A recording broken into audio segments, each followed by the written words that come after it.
Hello বন্ধুরা, যদি আপনার ইউটিউব ভিডিওতে কোনো কারণে কপিরাইট ক্লেম চলে আসে তাহলে আপনি কি করবেন, বা এই কপিরাইট ক্লেম কিভাবে আপনি আপনার ভিডিও থেকে রিমুভ করবেন, বা কোন পদ্ধতি ফলো করলে আপনার ভিডিওতে কোনোদিন কপিরাইট ক্লেম আসবে না, বা যদি আপনার এই কপিরাইট ক্লেম আপনার ভিডিওতে এসে থাকে তাহলে কি আপনার চ্যানেলে কোনো রকম ক্ষতি হবে, বা কী কী ক্ষতি হতে পারে সবই বিস্তারিত এই ভিডিওটিতে জানাবো। তাই ভিডিওটি বিনা স্কিপ করে পুরো দেখবেন এবং চ্যানেলে নতুন থাকলে চ্যানেলটি অবশ্যই সাবস্ক্রাইব করে পাশে থাকা বেল আইকনটি বাজিয়ে দেবেন এবং ভিডিও ভালো লাগলে অবশ্যই লাইক করবেন।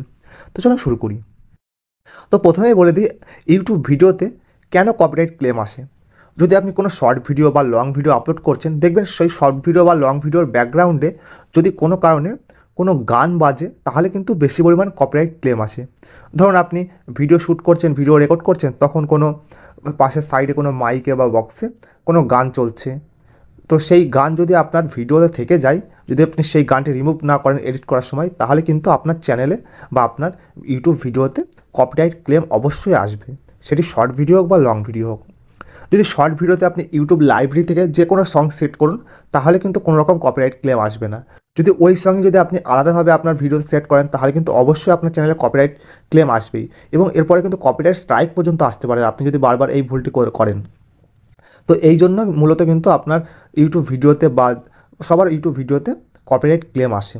তো এই কপিরাইট ক্লেম কি রিমুভ করা যায়? হ্যাঁ, অবশ্যই রিমুভ করা যায় কপিরাইট ক্লেম। তো কীভাবে আপনি এই কপিরাইট ক্লেম রিমুভ করবেন?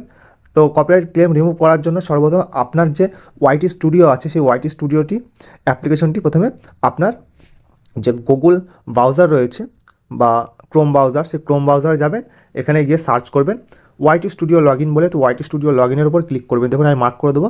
তো এটার উপর ক্লিক করবেন। তো গুগলে কিন্তু আপনার ওয়াইটি স্টুডিওটি ওপেন করতে হবে, তো আবার ডেস্কটপ সাইটে। তো ওপরে আবার থ্রি ডটে ক্লিক করে দেখুন ডেস্কটপ সাইটে করে নেবে। তো ডেস্কটপ সাইটে কিন্তু এটা ওপেন হয়ে যাবে। ওপেন হওয়ার পরে আপনার সামনে এইরকম একটা ইন্টারফেস আসবে। আসার পরে দেখুন এখানে 2 নম্বর যে কন্টেন্ট, মানে আপনি যে ভিডিও আপলোড করেছেন সেই সব ভিডিওগুলি বের করবেন।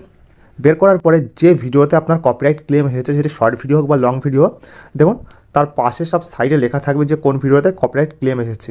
তো যে ভিডিওতে কপিরাইট ক্লেম এসেছে সেই ক্লেমের উপর ক্লিক করবেন। তো আমার কোনো ভিডিওতে যেহেতু কপিরাইট ক্লেম নেই সেই জন্য আমি দেখাতে পাচ্ছি না। তো যেখানে লেখা থাকবে কপিরাইট ক্লেম, তো এই ক্লেমের উপর ক্লিক করবেন এবং কী জন্য আপনার এই ভিডিওতে কপিরাইট ক্লেম এসেছে তার যাবতীয় সব বিবরণ দেওয়া থাকবে, যে কে দিয়েছে, কোন কোম্পানি থেকে এসেছে। যদি কোনো সং থেকে এসে থাকে কপিরাইট ক্লেম তাহলে কিন্তু সংটি রিমুভ করার জন্য অপশান থাকবে। তখন আপনি রিমুভ করবেন, সঙ্গে সঙ্গে সংটি রিমুভ হয়ে যাবে এবং আপনার ইউটিউব ভিডিও থেকে কপিরাইট ক্লেমটি কিন্তু সম্পূর্ণরূপে রিমুভ হয়ে যাবে। তো আর কপিরাইট ক্লেম থাকবে না। তো অনেকেই জানতে ইচ্ছা করে যে এই কপিরাইট ক্লেম যদি আপনার ইউটিউব ভিডিওতে থাকে তাহলে কি কিন্তু চ্যানেলের ক্ষতি হবে বা প্রবলেম হবে? তো প্রথমত দেখুন, ইউটিউব ভিডিওতে যদি কপিরাইট ক্লেম থাকে তাহলে কিন্তু চ্যানেলে কোনো রকম ক্ষতি হয় না। তো সেই কপিরাইট ক্লেম কথার অর্থ হলো, আপনি যে ভিডিও বানিয়েছেন, যে তার গান আছে তার ভিতরে, তো আপনি যে এই ভিডিও থেকে ইনকামটি করবেন সেই ইনকামটি কিন্তু তার কাছে চলে যাবে, মানে এই ভিডিওটির মালিক আপনি আর থাকবেন না।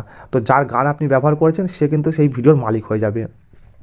তো সেই জন্য এই ভিডিওতে কিন্তু কোনো রকম আপনি ইনকাম করতে পারবেন না। যদি ভিডিওতে কোনো রকম সাবস্ক্রাইবার আসে তো আপনি অবশ্যই পাবেন, আর কপিরাইট ক্লেম থাকলে কিন্তু আপনার ওয়াচ টাইমটি কাউন্ট হবে না।